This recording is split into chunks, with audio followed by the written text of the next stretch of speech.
Piece of chicken? Get out.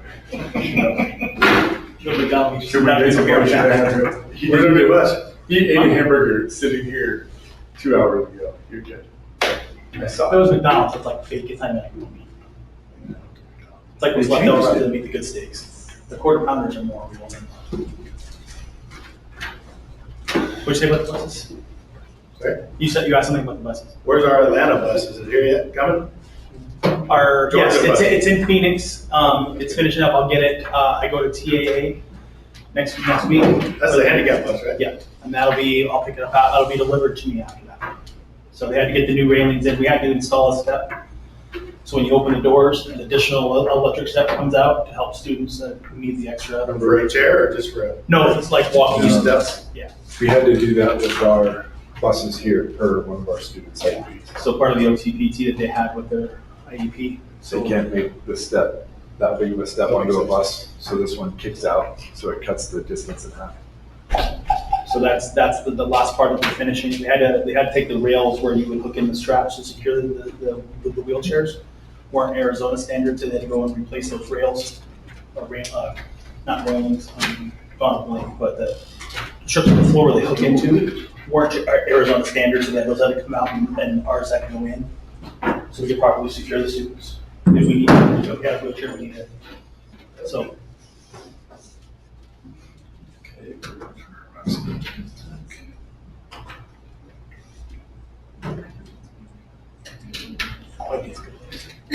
This is swear yard of water, so I can get Miss Rico one. That conference room. The other conference room that they were at. The last one. Yeah.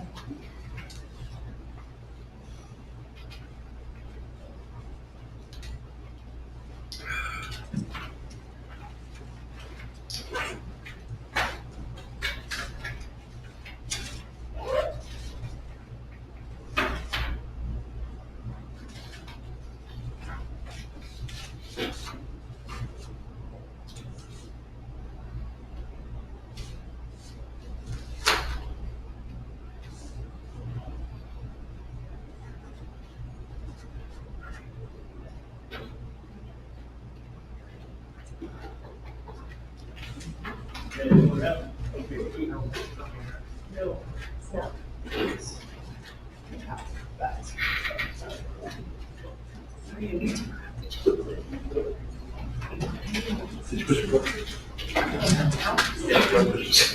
Thank you.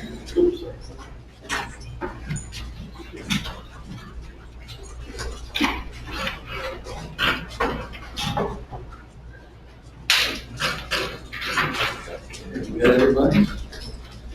Okay, we're back from executive session. Do we have a call to the public?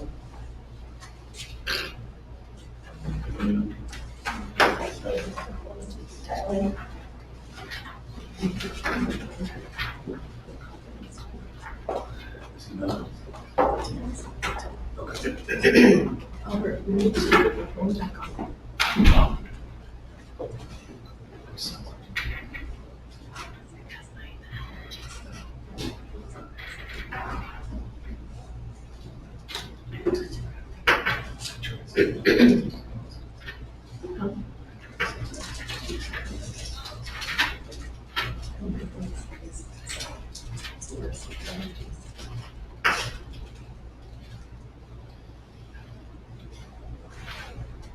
So we're waiting for the phone, so we were.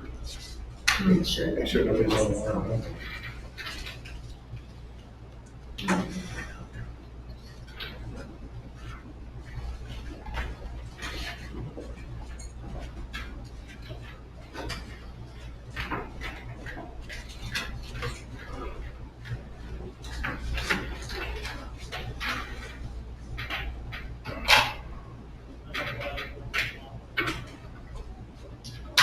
special might have to check.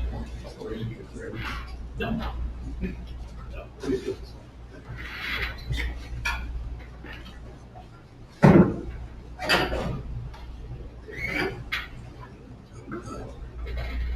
Then we just allow them.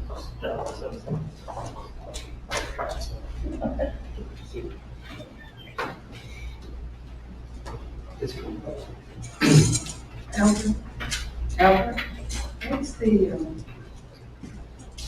Wi-Fi password?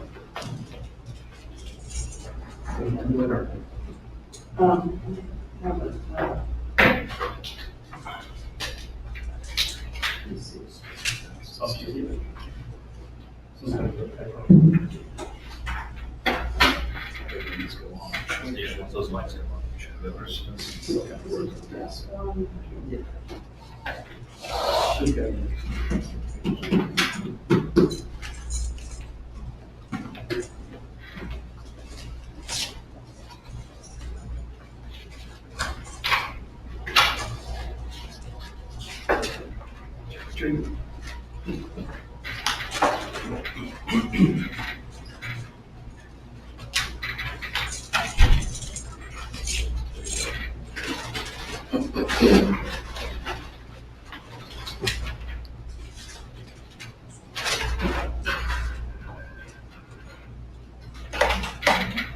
rebooting or something.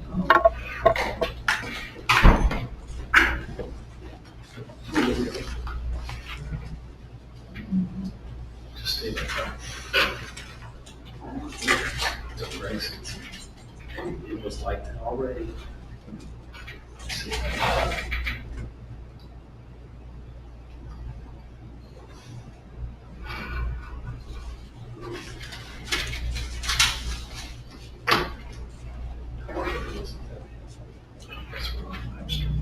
We're on live stream, so we should be. Right. Is there any way they can like IM or something on live stream? Yeah, they can do that. Okay. So let's go ahead, we'll just do that through live stream. If anybody has something for the call of the public, if you could message us through the live stream app, that'd be great. And then Albert will check that for us. And Monica didn't say that she had received any emails prior to.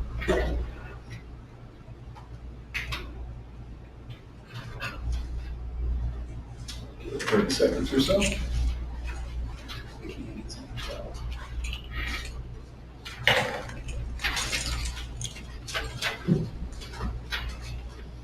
All right, looks like we have no comments from the public. We could have the superintendent's report. Okay, welcome everyone, good evening. Just gonna share some highlights of the end of the school year since we had our board meeting early May, just to show and highlight some of the events that occurred. So we had our student advisory end of the year, and thank you, Mr. Lathan and Mr. Curtis for helping with the cooking and everybody who pitched in for that event. The kids love the end of the year. We also had a great career day, and you can see You are currently we had a the full only house person here in with this all of our conference. speakers. We do have a video that the career day committee put together that they will, that we will be sharing with you once it's finalized.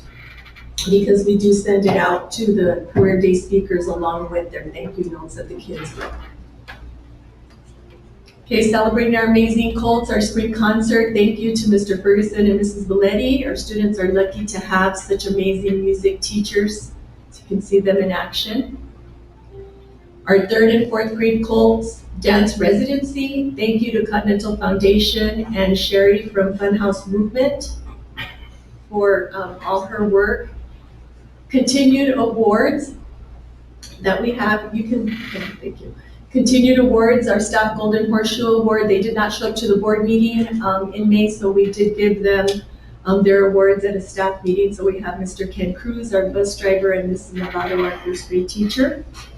And we also had our kinder through fourth graders received bikes, and the 4th through 8th graders received iPads thanks to our Green Valley Masonic Lodge number 71 and the Green Valley Elks Club. So they were here to present them, and the kids were super excited. Preschool promotion, you can see the preschool students there in action. We got kindergarten promotions, you can see our kinders there, walking in, and I just want to say thank you publicly to our PTC and our parents, because they are amazing, and they do the backdrops, they set up the gifts and the trinkets for the kids to take, so it's just amazing the work that they do. And also our kinder students have 8th grade buddies that they work with throughout the year, and the 8th grade students escort the kids into the gym and help them up the stage, which is a really neat tradition that happens here at Continental. There's 8th grade promotion, great event as well. If you didn't get to see the decorations, our parents can transform from this setting of graduation to the promotion to the dance in 15, 20 minutes with everybody. It's just like a huge production. There's some more pictures, and all the parents made the little caps for all the kids that they gave out. There's Mr. Boys, and there's our boys there in the corner. It was pink out was the theme, so we had some pretty neat, spiffy pink suits and shirts. Continental Colts, our Walden Grove Senior Walk. Once a Colt, always a Colt. These are the students that have come through Continental that come back to do the Senior Walk, and they're cheered on by our students as they walk through campus. So you'll see that it was a large group this year as well. And we have proud staff parents, congratulations. So we had 3 Walden Grove graduates and a Catalina Foothills graduate. There's Mrs. Du Bois, Miss Kathy Karen, Miss Flowers, and Christina, Miss Alonso from HR. Splash Day, last day of school tradition, and again, thank you, Mr. Stephen Lane for setting it up. The kids always have a great time. With the fire department comes and just soaks the kids and the teachers. Parents come, and I don't know how many watermelons they cut up, but probably, I don't know, 60 watermelons. And the kids have picnic lunch outside. Band and Orchestra Disneyland Adventure. Continental Middle School bands and orchestra traveled to Disneyland, where they were able to participate in one of Disney's soundtrack sessions. Our students were able to work with the industry professionals as they sight read and recorded scores from the Disney films. The session culminated with the screening of our students' recorded piece sets to Disney film footage. So great time, our kids. You can see the crowd there that got to go. So thank you again, Mr. Ferguson, for organizing the Disneyland trip. Our Colts will be riding in style. 5 of our 6 buses have arrived. So we went to take pictures, and our drivers are there on the right that drove the buses back. So we're super excited for that. Summer retreats and prep for upcoming school year. So we had a very good governing board study session and developed board goals, which we will put on our July agenda for approval, along with our school goals and our measurable objectives that we've been working on, our SMART goals. Continued work with Generation Schools Network, developing the Continental Way and strategic plan for board approval in July. We did meet at the U of A experimental area for our retreat. And we met there with Generation Schools Network and with ourselves, and so we're not sure if we're going to have the board members go out there or not when we plan our board retreat. And we are looking forward to our governing board annual retreat as well. Here's the draft of the governing board goals that were developed by the governing board at executive session. So when we met to continue our work, we based our goals off of the 3 goals that the governing board set. Superintendent's event. So I completed year of serving as president of ASIALA's board and ASA executive board member. My last meeting will be tomorrow at the Arizona School Administrators Conference. We'll have the board meeting after the conference. I am also serving as a mentor for aspiring superintendents through ASA and AASA, and I'm attending the ASA conference, summer conference, which is today and tomorrow, so I will head back to Monkeys Below tomorrow. 100-day in-person grant we received. We're super pleased to announce that we are approved for $75,310 from the governor's office, providing additional funding for schools that provided at least 100 in-person teacher-led instructional days during the 2020-2021 school year. Mr. Schubert will be submitting a budget for approval for school supplies. Our teachers have been asking for student planners for through Avid and organizations, so we plan to use the money for that. And data binder material, technology equipment, which will replace laptops, excuse me, for students and teachers, and a retention stipend for all returning staff. So we'll keep you updated on what's approved and how we go about spending those funds. Summer academic and enrichment program. So attendance is steady at 85 to 93 students attending summer enrichment each day. The first Friday field trip, they went to the Pima Air and Space Museum, so there's pictures there of the students. This week, K2 is going to go to the library, and 3rd to 8th grade are going to the zoo. The end of the summer student showcase projects include a favorite animal poster project, work samples, individual books by Mr. Vance's class, and much more. So our showcase will be displayed on the final Friday, June 24th from 9 to 11, so board members are welcome to attend as well. There's some more photos from the enrichment group in Pima Air and Space Museum. Summer experiences continued. We had Brenda and Brooke, the dog from the Green Valley Animal League, visited 3rd and 4th grades, and there you have kindergartners in action.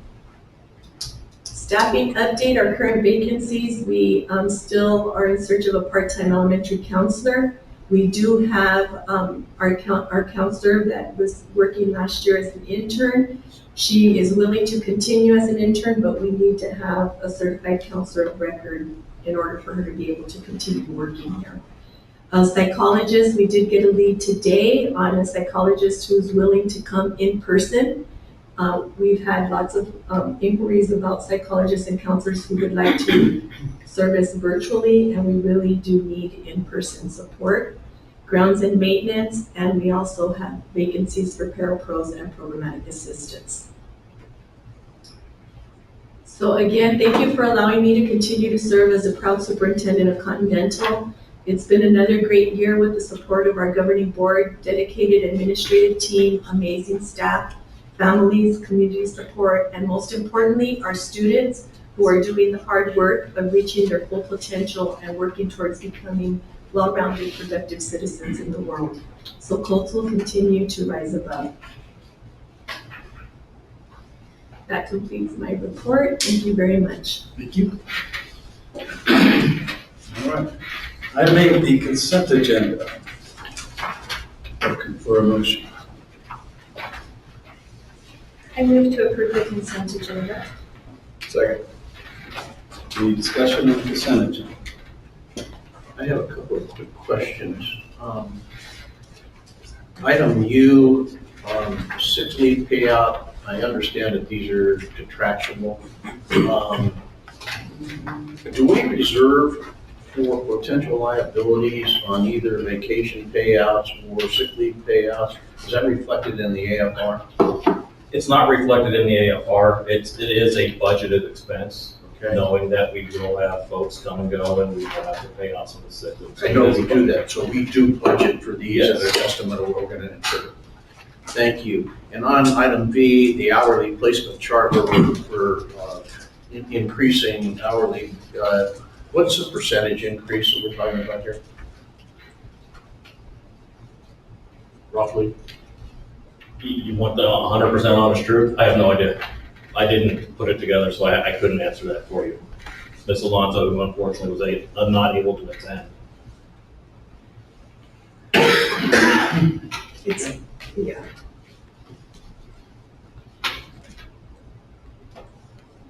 I believe starting salary was $14.58 and it's going to $17 an hour starting for an executive administrative position.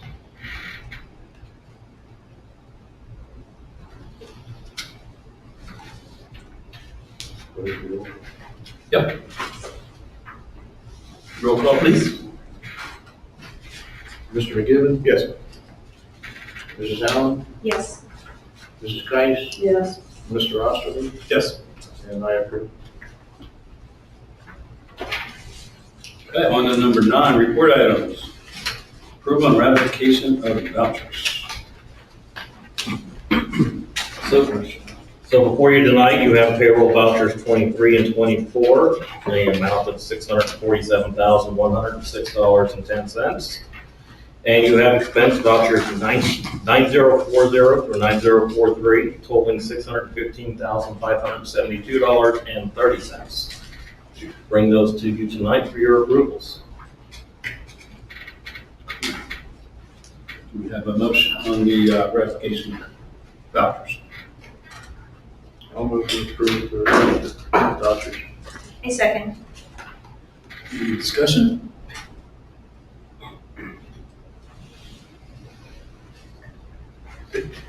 Mr. McGivern? Yes. Mrs. Allen? Yes. Mrs. Geis? Yes. Mr. Osterly? Yes. I approve. Takes us to the district financial report, sir. Tonight before you, you have the district finance report as of June 10th and the accompanying budget versus actual. So I bring those to you tonight for your approvals of the district financial report. The budget versus actual.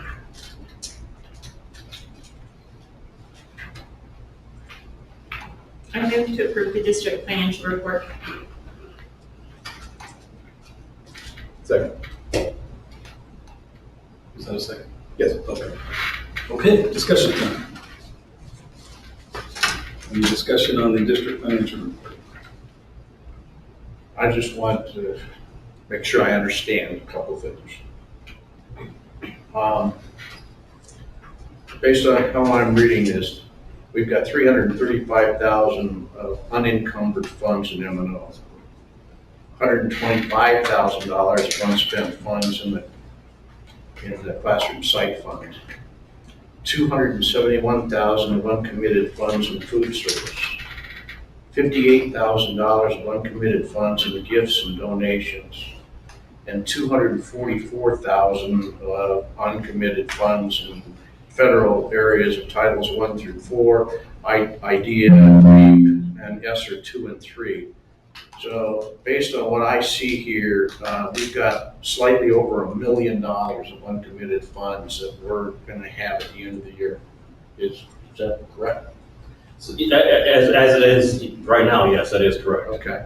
And then we've got another 75,000 that we just got in the 100-day in-person grant. And does that include the extra 65,000 or so that we got from the governor for summer school? No, Okay, so that's another 57,000 or so that we got in excess of what we anticipated. So we're talking about literally $1.1 million of funds that I'm assuming carry over. yes, every single one of those. And which is literally 12% of the projected budget for next year. It's massive. We got well over $1 million. I have a quick question. Is some of that leftover funds kind of what you had budgeted in case whatever it was in March didn't go through? So what you have left remaining in M&O, that is part of what we had budgeted in case the aggregate limit did not. There are some groups though that Mr. Ulrich brought up that are restricted funds. Food service funds can only be spent in food service. Gifts and donation funds can only be used for the specific purpose of that donation. So to say that they're there is, yes, they are there, but some of that is restricted as to how it can be spent. I was under the impression though that we were spending all of the Prop 301 money. It's because when that was put together, we had not run payroll and we had not processed their performance pay. So their performance pay is coming on this payroll, which it would be reflective in the next Okay. next round. Okay. Anyone else? Roll call, please. Mr. McGivern? Yes. Ms. Allen? Yes. Ms. Geis? Yes. Mr. Ross, approve? And I approve. Okay, on to unfinished business. We don't have any. New business, school safety. Looks like you two gentlemen maybe. So we wanted to just have an open discussion on questions that the governing board may have. We have had several discussions on things that we know we can improve internally. Our team did go to the active shooter training. A lot of them went, and we still have some going in July. So we're wanted to just kind of hear from you, and if you have any specific questions, I know that Mr. Nathan and Mr. Ferguson have worked extensively on our school safety plan in the past, and on things we know we need to update. I have a question for you. Since all the events, I have not heard from a parent or the community. Have you guys heard anything or from parents or? I've gotten some really minor things on Facebook saying that they're going to email me, they're putting together all of their thoughts. So we've received, I know one for sure, Deanna, but have we received 2 emails? I think it's just the one. Just one. So just a, One just also being very concerned, wanting to be involved, wanting to know more about our school emergency plans. We responded to that parent together, Ms. Cuevas and I, and basically explained, and I believe that you guys have heard, we've talked about doing a study session prior at the beginning of the school year that we kind of talked about our school safety protocols, the parts that can be shared with the public. There's obviously some parts for the safety of staff and students that we don't share with the general public, but the parts that we can, that we do share those with them. And moving forward, we also shared with those individual parents that we do have an active committee that meets monthly to discuss school safety as their primary topic, and what they can do, and that we're constantly making changes. Ms. Cuevas and I also sent out, with Superintendent Rico's permission, a letter that she reviewed to all of our parents. And I believe you guys received a copy of that too, which kind of states some of the things that we do, that we continue to improve upon and make changes, where Mr. Ferguson and I will be working later this summer on taking things that we've learned over the past school year, not just the most recent event, but things that, I shared when I came back from the conference in January, things that we're going to be implementing to make our school safer, our fire drills safer for everybody, and those sorts of things. So we'll be implementing that and retraining like we do every year at the beginning of the school year, new staff and returning staff alike.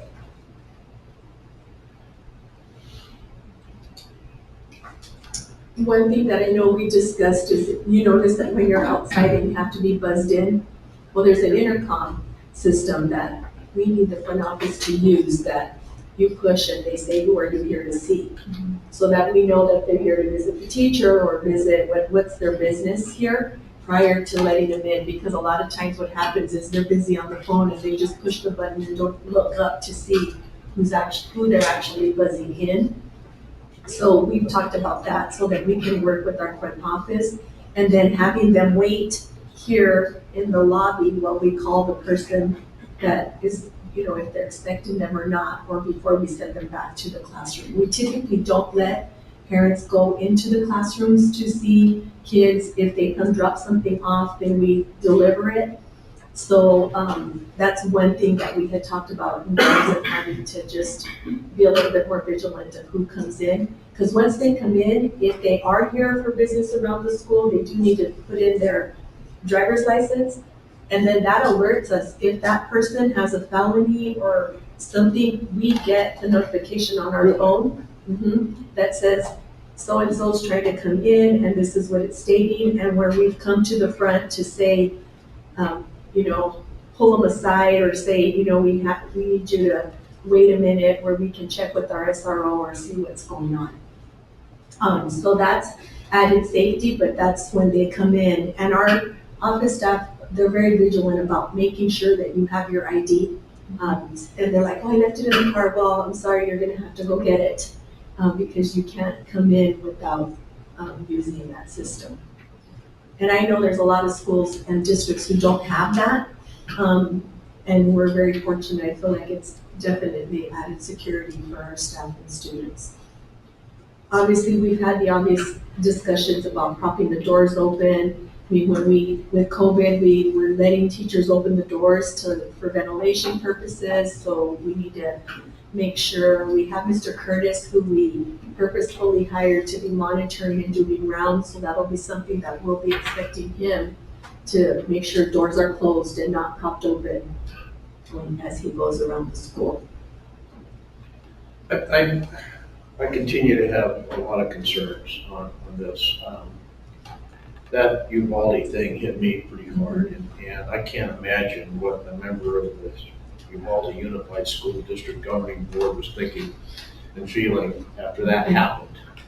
And I would imagine that they also had a lot of safety things that were in place. Obviously, some of them weren't being properly followed. But I'm just wondering, I've read some things about some very professional firms that conduct security audits.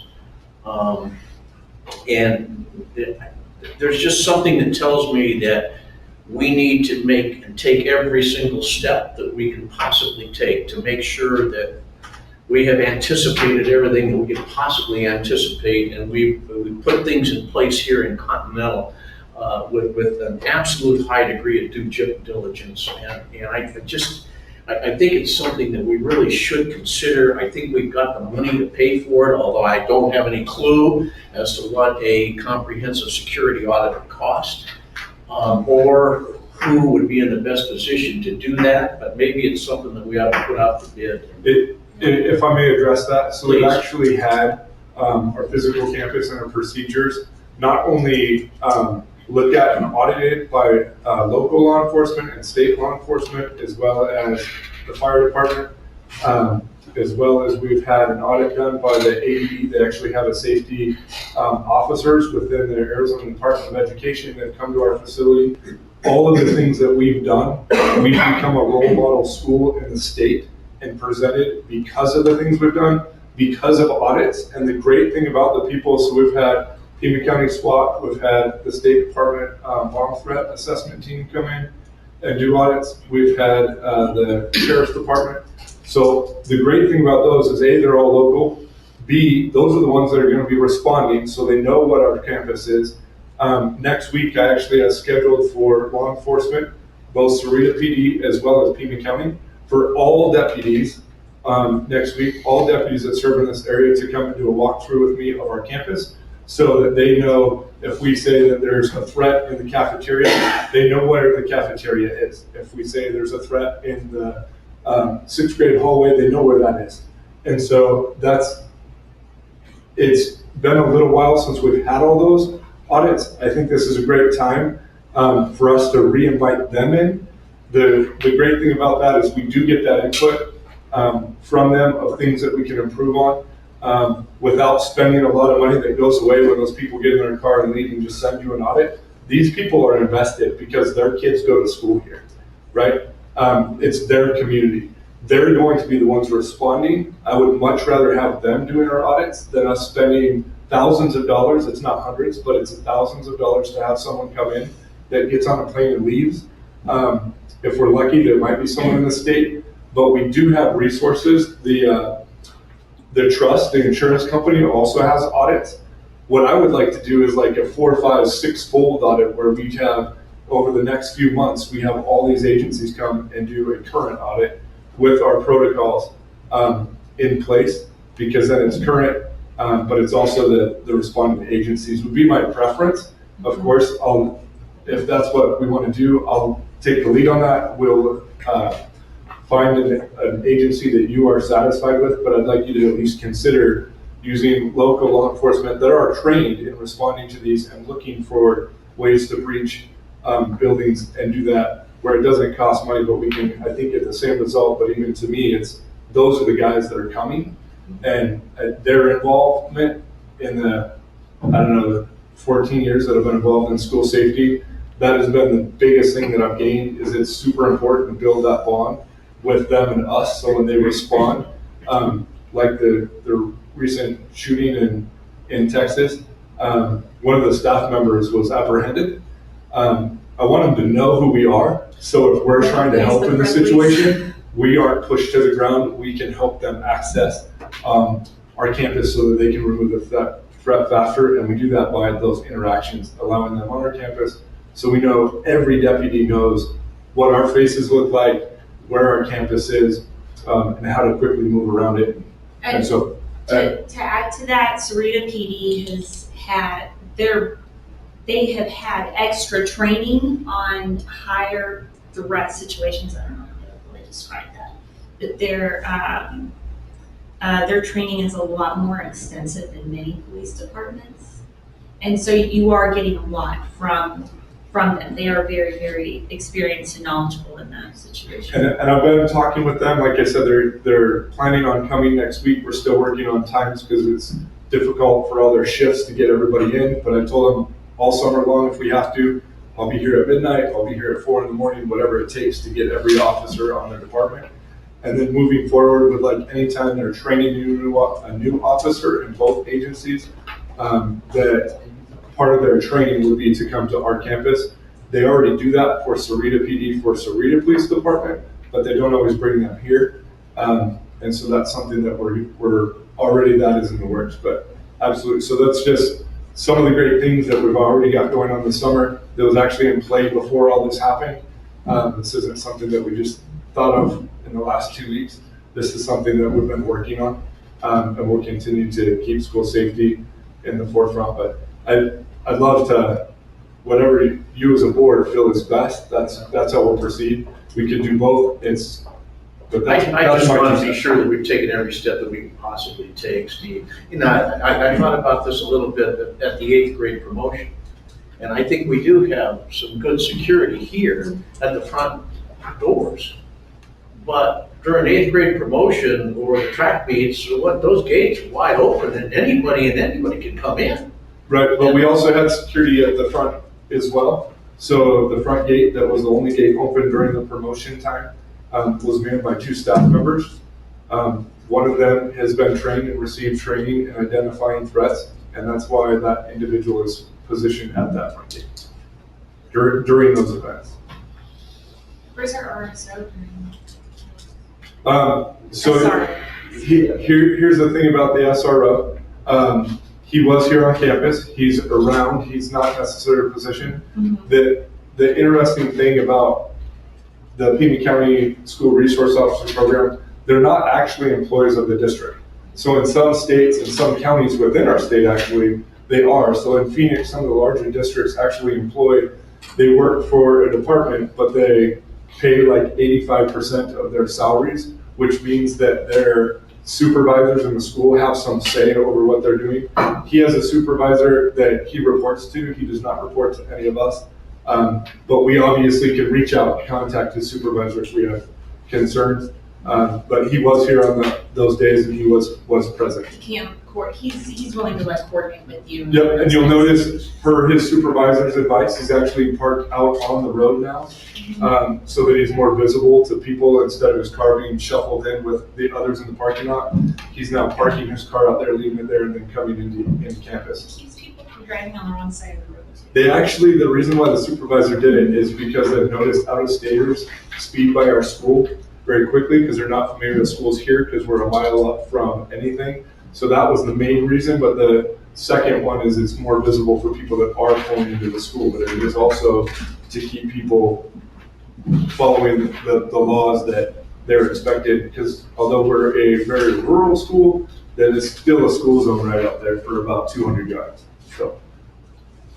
And a while ago, they were getting their budget cut, the SROs. Yes. My understanding is right, they're back So with us. So their budget got cut, if you remember, was it a year ago, Shelley, that we went through this dance with the Sheriff's Department. Parents and school board members contacted, wrote letters, sent emails to the sheriff for Pima County. And I'm just going to throw you under the bus. Shelley was a big advocate that reached out as well and basically said this isn't acceptable because they were short deputies. They took ours completely from us. Within a week, we received that back after our community support. That happened to us, Ms. Cuevas, was that 3 months ago?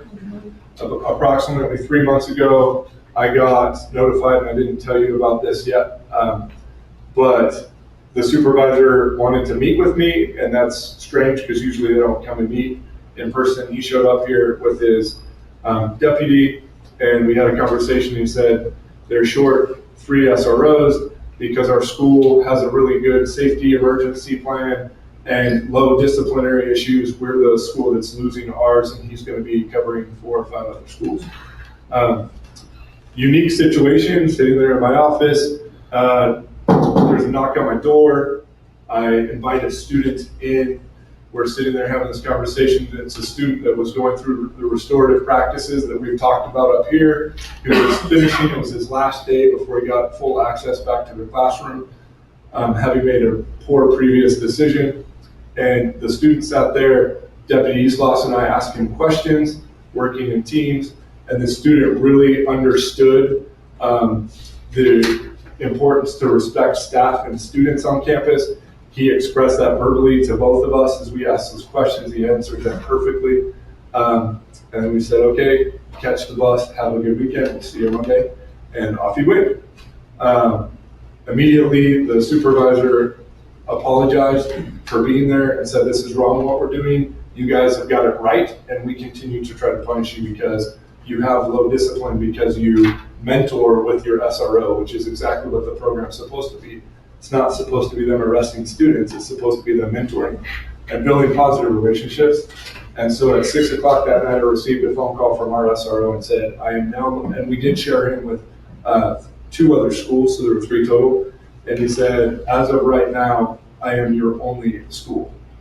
And so per that meeting that was supposed to be taken away for when I say permanently, for the remainder of the school year, and then reassess based off of their, how many SROs they have. But, so we had him full-time for those 3 months for the remainder of the school year. So, like I said, we're trying to do it right, sir. And to be honest, can I give you a guarantee that something doesn't go right? No, I can't, but I can guarantee you, I spent weekly, hourless weekly nights thinking about this stuff and doing my absolute best to make sure that not only all of our students, but myself and my students and our staff are safe. I go to conferences at least 1 to 2 a year, specifically on school safety. I've been asked to present because of the things we've done here. We are in a good place, but that's not a guarantee that something can't happen, and there's always room for improvement, and that's what we're pushing and striving to do each and every day. And so we'll continue to give that guarantee that school safety is for kids to be able to learn, they have to feel safe and protected. Otherwise, if they don't in their environment, their learning is not going to be as effective. And so given this situations our society has presented, it's our jobs as administrators and teachers to rise to that occasion to assure them that this is as safe as possible for us to make. Thank you. Anyone else? Okay. So our plan in July will be to expect to see some of the results of the security audit, or what changes we're making, or what additional funds, we've also asked Albert to look into cameras to see where our blind spots are and where we need to maybe increase funding for cameras in the school. And we're also brainstorming on the pod areas, because we usually leave one door open for kids who come and go from different specials or into the classroom. So we need to look at how we can secure those doors as well. Can I add to your camera Yes. comment real quick? In the past, Albert, as our IT director, has helped us get some cameras. What's really great about those, and this is also a hurdle that we just were able to do, our older cameras are not remote, but our newer cameras are, so we've got 2 systems in place. The law enforcement now has access, and that's up and functioning right now, where they can pull up and look our SRO, but also his supervisor. So if there is an event, they have access remotely. So when they're en route, their supervisor in the office can be telling them, what they're seeing, and those sorts of things. So that's a huge advantage that helps them in the response, because then they're also getting visual IDs of whatever the riffraff is that is chosen to come to school, and also helps them narrow down locations, which is live feed to the sheriff's department, which is a huge thing that we actually were able to set up last week. And all of our camera feeds have the location stamp on them? Like So cafeteria one? they are labeled in what they're viewing. Yeah. For them. And that's something we're looking to increase, that type of camera throughout campus. Like I said, we're it's one of those digital things, right, that wasn't available when we started this back 13, 14 years ago. And now it's improving, so we're switching those cameras out as they go back and trying to improve it and get more visibility throughout the campus. Well, and it sounds like too that the state and the feds are gonna start kicking down some funding for more secure schools, so that would be a nice gift. Thank you. Okay, the next one is B, Superintendent Evaluation and Performance Plan. Looking for a motion to perform for the approval of the performance pay for Ms. Rico based on our discussion in the executive session. I move to approve the superintendent evaluation and performance page as agreed on. Second. Discussion. Roll call, please. Mr. McGivern? Yes. Mrs. Allen? Yes. Mrs. Kice? Yes. Mr. Austin? Approve? I approve. Thank you. Next one is just a discussion on the climate survey for 21-22. Okay, hopefully you've had a chance to review the climate surveys. We had 41 responses from staff, 102 responses from our parents, and 330 student responses. So fairly, almost 50% of our students and 41% of our staff. As we're talking about safe and orderly, it was interesting because our parents feel, 90% of our parents indicated that they feel that we provide a safe and orderly environment. Students, on the other hand, were at 70%, and they feel that there's adequate supervision at 70%. Our teachers' response was 75%. So they're relative there. When we talk about our teachers, our students, they 63% felt safe. And then there's the question about that they trust their teachers, and that student response was 64%. But the students did respond that they feel that there's adequate supervision. So as we as a leadership team start to look at the data and the comments, what I was so proud of is the fact that there's 18 pages of comments from the student end. And we really worked hard to let them know that we need their input. They're the eyes and ears of what's going on in the classroom and working at building student agency. And when you read their feedback, they're very specific on what they like and what they think needs to change, which is very nice, because what we do is we bring the data back to them during our student advisory and we talk about it. And we bring the data to the teachers as well and say, look at the discrepancy between what the teachers believe versus what the students believe and what the parents are saying, because our goal is obviously to have them all in agreement and in alignment with what we're doing in terms of curriculum, safety, emotional well-being, and the safe and orderliness of our school. So what we'll do is come back to the board, we'll discuss it, it's always on our board, governing board agenda for our retreat, to also identify some things that you've noticed and things that maybe we need to highlight and focus on. Overall, when you look at teacher satisfaction was, 56%, anywhere from 50 to 60% in different areas. And obviously, there's a lot of things that we can do as a leadership team to improve that with teachers. But again, I was very pleased that the students actually took the time to tell us about what's going on and what they feel needs to change. So we will follow up with whatever we In discuss. comparison to last year, did they like the school lunches any better? That was interesting. That's their big thing is they don't like the school lunches. So I think last year, I think we had a better response in what they were wanting. But if you notice, they want choices. So a lot of the comments were, we want choices. We don't just want. And, But sales keep going up. and, and I don't know if the other middle schools have choices for kids or if they're hearing it from somewhere, but When I was a kid, and we may do this, like a hamburger was always an option. And then whatever the menu of the day was. And so if they didn't like that, they could at least have it. right, so that'll be something we'll be meeting with food service on because we share it with the departments as well. Look forward to discussion at the board retreat. Yes. Thank you.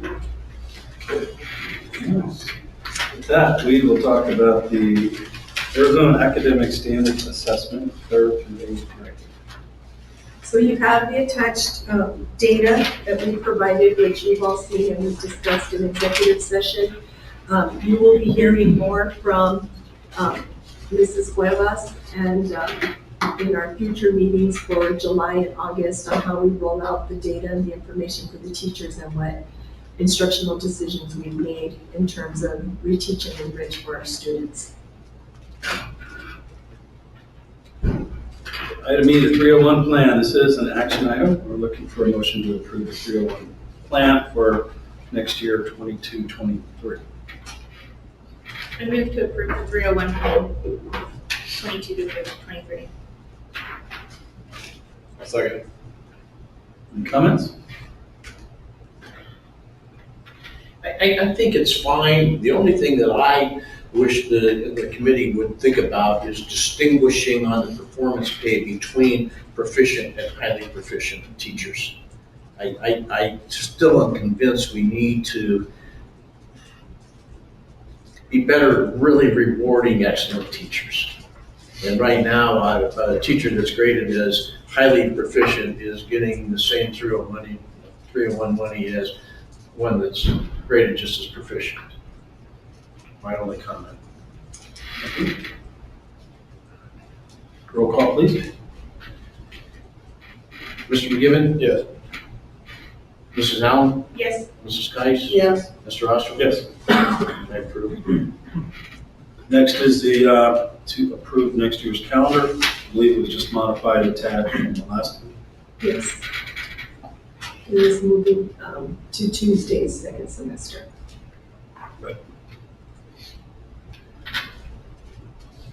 Of the school board. This is an action item, so we'll need a vote on the board calendar. I move to approve the governing board calendar for next year. Second. Any Hang discussion? tight here. This is not my Hang on. skill set. Getting on short. Okay, who made the motion on the calendar? Kelly. I said. All right. Mr. McGivern? Yes. Mrs. Allen? Yes. Mrs. Geis? Yes. Mr. Osterwald? Yes. I approve. All right. Now for the fun part, to read the policy advisory item. So this is first read. So what we will do, and being that we are going to have a new executive administrative assistant, we'll plan for second read in July, and then we can submit them to ASBA. What I can do is, at our board retreat, I can let you know what we're doing and what changes are in that policy that directly be fed to us. But most of them, as I reviewed them, are not, there aren't any major changes to the policies that we have. They went back and forth with the mass mandate, and you may have noticed that in some of those, so. But we can review further at our governing board So are you retreat. suggesting that we take action or postpone? No, it's just discussion because it's first read. So, actions. Just have to approve the first read. yeah, we have to approve the first Oh. read and then. So the motion would be just to approve the first read, is all. Is that right? Yes. Are these available on the website? Yes.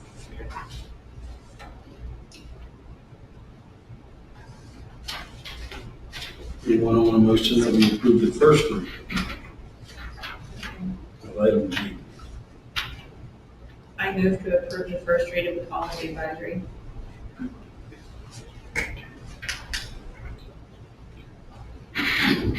Second.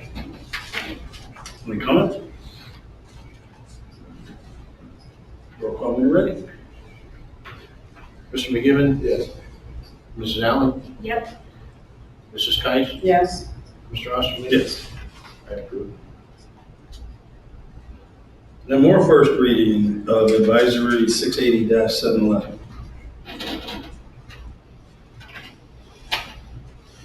Looks like this is just some renumbering type things.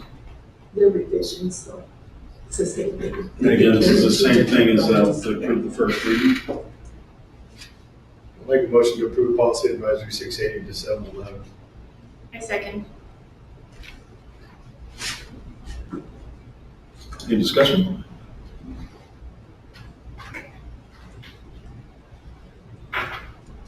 Okay, sir. Mr. McGivern? Yes. Mrs. Allen? Yes. Mrs. Kice? Yes. Mr. Osterman? Yes. I approve. Okay. The budget for fiscal year 2023. So this is the budget. We budgeted with a 1% increase in our ADM over last year. If you, it might be easier if I just- One thing that was a big change this year versus previous years. We learned to read sideways.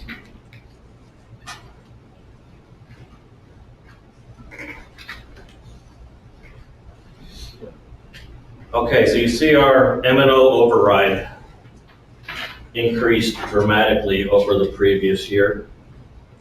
The M&O override is, What page are you on? this would be page 7. Page 7.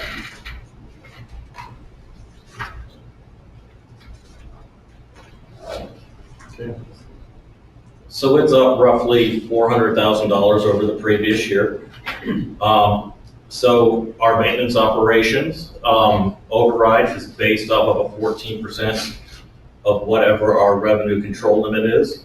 Our revenue control limit went up over $1 million versus the previous year. So that's why that figure is much, much higher. You can also see where we took money from our maintenance and operation in the amount of $141,195 budget and moved that into our capital. That way our capital budget would have a budget of $550,000 versus the $436 that it was going to be. So we moved that on over. If you, I'm sorry. Coming back up here to page 1 of the actual budget. I apologize for all the flipping.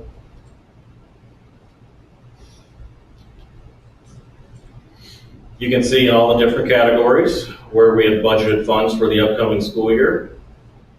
Our budget this year versus last year is roughly $491,000 more than this year. Now, please remember, we are using forms that are based off of this school year's allotments. The state still has not passed a budget for the upcoming school year. Once those are done, we will update the forms with the new amounts. And once we bring you hopefully it'll be done before we have to issue out the adopted budget. And that'll be at our July board meeting.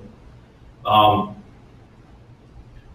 pretty sure the state has to pass a budget by June 30th. I'm pretty sure they are locked into law to have that done by then.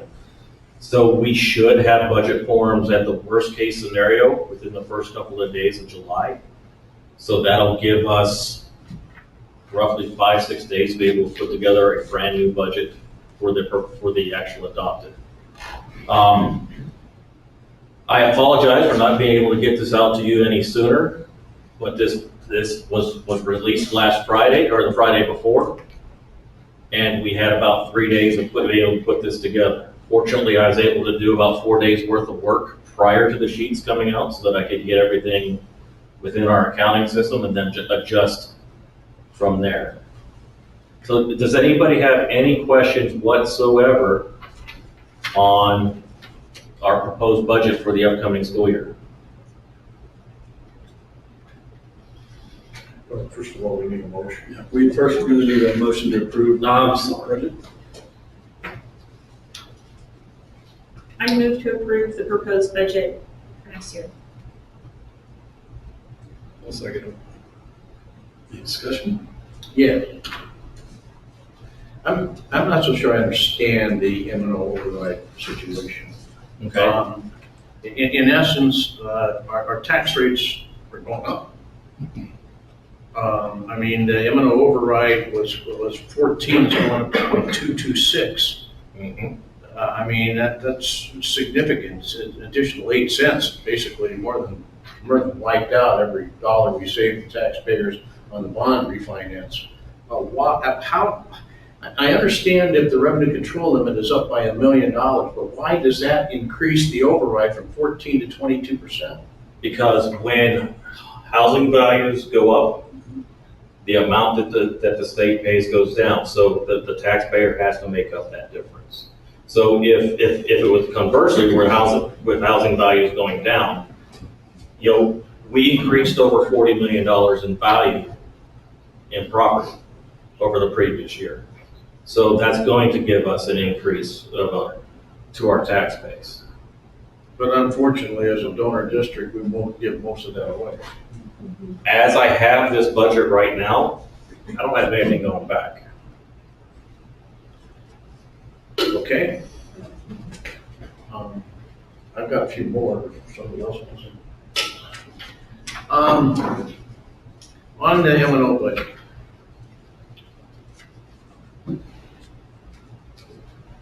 Overall increase in salaries is around 4%.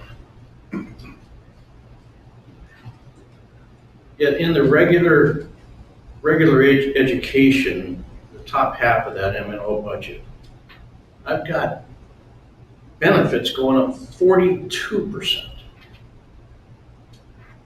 over the budget this year. How can salaries go up 4 but benefits go up 42? So if you remember when we did this last year, this is where any contingency funds are placed. Why don't- Contingency funds are, because there is no other place. I mean, I can put them anywhere on here and you're gonna ask me the same question about why is this category In the interest of 17% higher? transparencies, though, Greg, I think we need to be able to show a budget as to where the monies are. And if we need to set up a reserve budget, I believe the school district can establish a reserve budget and place money in there as a reserve for contingencies that we don't anticipate right now. So I am limited to what is here. I cannot just take $200,000 out of my budget and put it somewhere else. I have to budget this number down here in, what is it? So we can't add line items. No. We can't add custom line items. So you're saying No, I that cannot schools customize cannot it. have a reserve? We do have reserves. That's why we place it in places like this. That way we know where it's at. And that's But common the practice. public It's common doesn't know, practice. the public doesn't know where it is. What would be a better line item to put the reserve item in that would make it more transparent and we can footnote the document so that we know that we've got that? Just in an effort to be more transparent. Because when someone looks at it, just like Mr. Ullery has, and sees a 42% increase in benefits, it begs the question. So where can we put that? Maybe other programs, I don't have my glasses on, but it seems to me that I saw something that had a zero value, and then we can footnote it. It can only go in, like, Aren't some line items, like once you put the money in it, that's it? No, anything is interchangeable. Okay. Do you have a line item that we don't use? There's the other in there. There's Well, other, so it is in a line item within benefits that we don't use. Okay. So that's why it's there. And if you want to know exactly where it is, it's under employee dental. We don't pay for employee dental, so that's where all those funds are. so that's so misleading. It's not necessarily, I don't understand how you think it is misleading. You're just gonna have to explain to me how you think it's misleading. Because Okay, so because the we amount- put it in dental benefits, we don't pay dental benefits, we don't annotate what it is. So we've got a big chunk of change that nobody knows why or where it came from or what it goes to. Okay, so how is that different than if I put it under 2,900, 6,800? How is that any different? We can annotate it and say this is what it is. It's a reserve contingency. So what I can do in future budgets is on the very front page where we talk about average teacher salaries, I can put an asterisk in there because I can't put an asterisk within the document because it won't, the formulas won't work with an asterisk. I can put a comment in here. This is about the only place I can think of I can even put something and say that there are contingency funds in the amount of X located under 100, 1,000, 6,200. Why can't you put that their contingency funds are in other? I can put them wherever. Okay. I just keep them at 6,200 But because that's where I've always other at. means it's for something other than dental. Well, actually, that other is more like dues and fees, travel, hotels. So it's not really other. Not really unused. So using an unused box. Yeah. So But there's nothing in there right now, so you could put it there and then put a footnote on page 1 that's saying under this line item, whatever the amount is, it's like $200 and some odd thousand, $287,000 is a reserve for contingencies. I could, yes. Okay, I think that would be at least transparent. And I can put that on when we go with the adopted budget. I would be more than happy to do that. But as far as the actual pages go, these are all locked by ADE and the Auditor General's office, so I can't add anything to that page.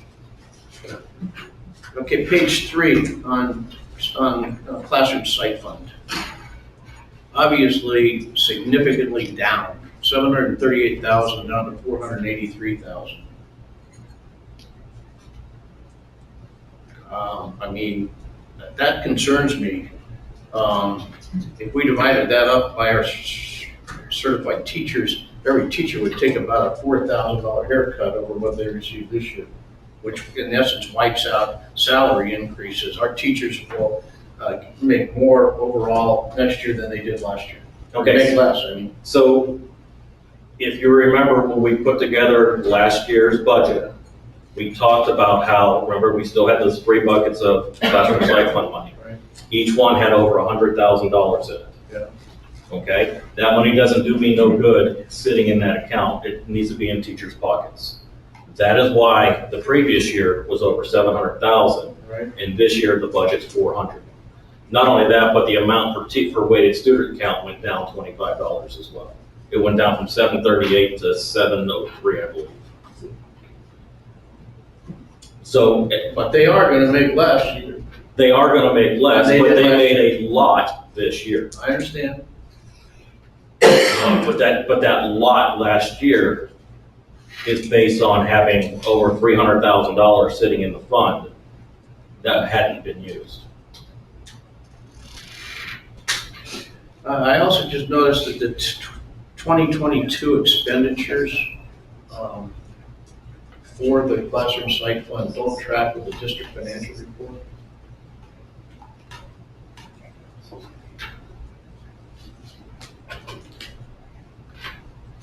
Okay, so what's not tracking? Because I didn't look at the.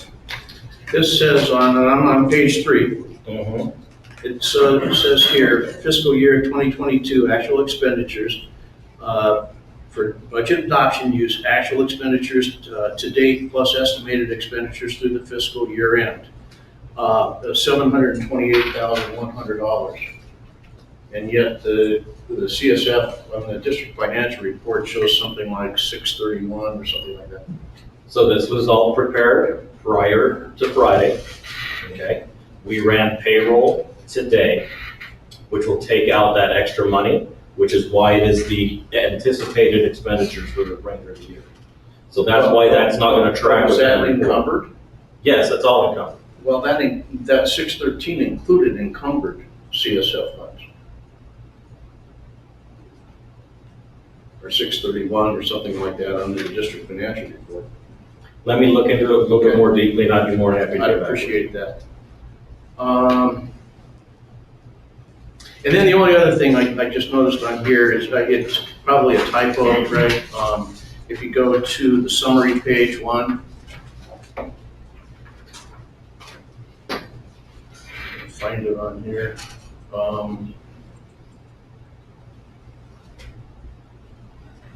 At the top, under budgeted expenditures and budget limits,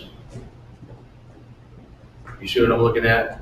You've got the same amount in budgeted expenditures and budget limit for both the classroom site fund and unrestricted capital outlay fund. Yes, that is correct. We budget to that limit. So the budget expenditure is the same as the budget limit? Yes. So if you look at the very first page of the document, okay, it'll tell you budgeted, available budget, Okay. budgeted expenditures. Those two numbers should all I match. stand corrected, thank you. Not a problem, sir. Always enjoy your questions.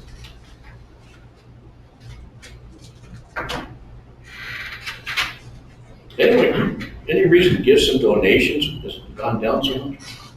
To be honest, we didn't have a whole lot that came in as far as gifts and donations. We had more in tax credit come in, it seemed like, than we had within a regular donation. Also remember that we did have some donations that came in. I believe we got like $5,000 for computers from one organization.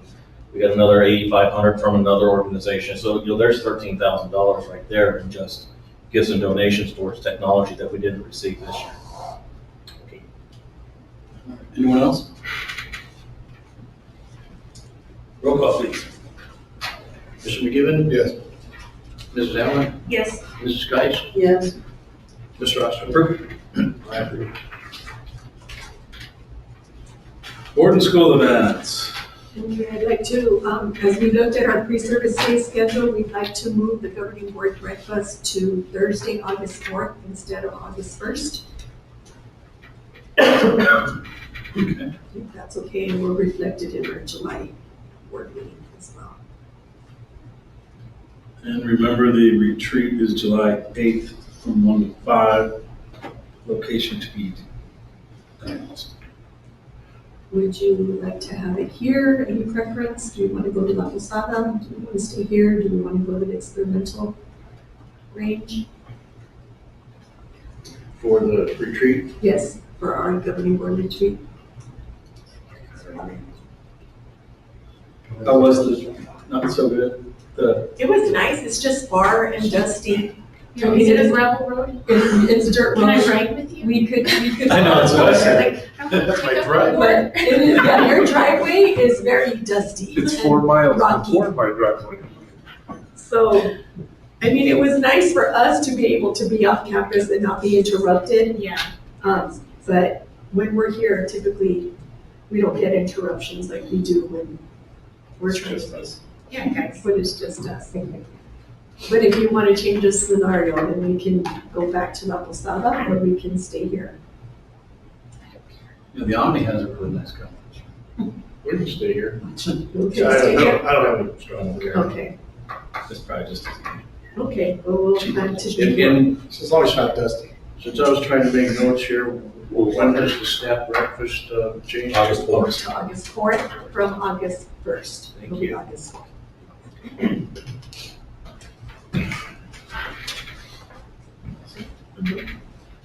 Future agenda items, we added this in case any members want to add something in the future to the agenda? Anyone? Going once, twice? Okay, discussion, we'll do as normal, we'll start at the end with Mrs. Geis and move our way down. If anybody has any information, discussion. Well, I think that we should all be very happy about the test scores. They overall look good. And then we should also celebrate that, in fact, the budget does have to be passed by June 30th. And so you'll be able to get that done before the July meeting. And before I have to have surgery. Well, definitely before your surgery. I can come in and finish it for you. I'll use crayons though. All right, Kelly? I want to congratulate Joe Ferguson. I'm a huge fan. Congratulations on your new endeavor. I think you're going to do great. Reading over the climate surveys, it seems you are going to get a very warm welcome from the teachers. I know they're all looking forward to it. It's a little bittersweet. Our jazz band and orchestra and all of that are going to be pretty sad. You've got whoever comes in is going to have big shoes to fill in our music department. Thank you for what you've done in our music department, and good luck.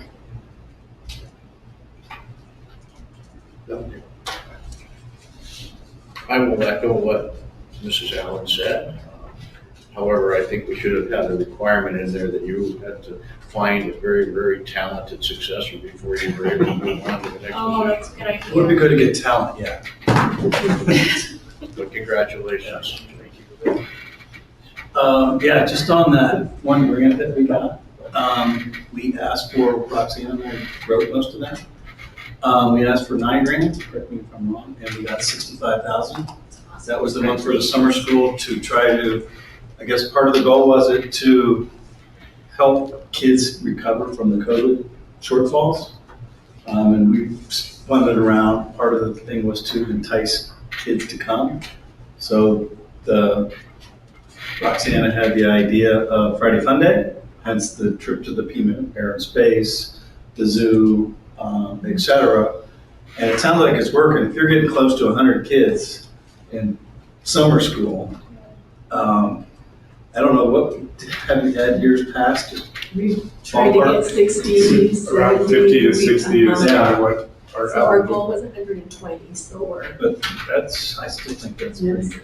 So, but that was a pretty cool surprise to get. So what this will do, it would, because we did budget in title federal funds for summer school to pay teachers.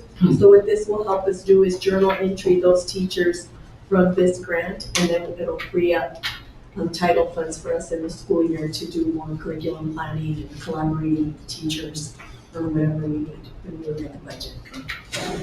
With that, we probably have some stuff to sign.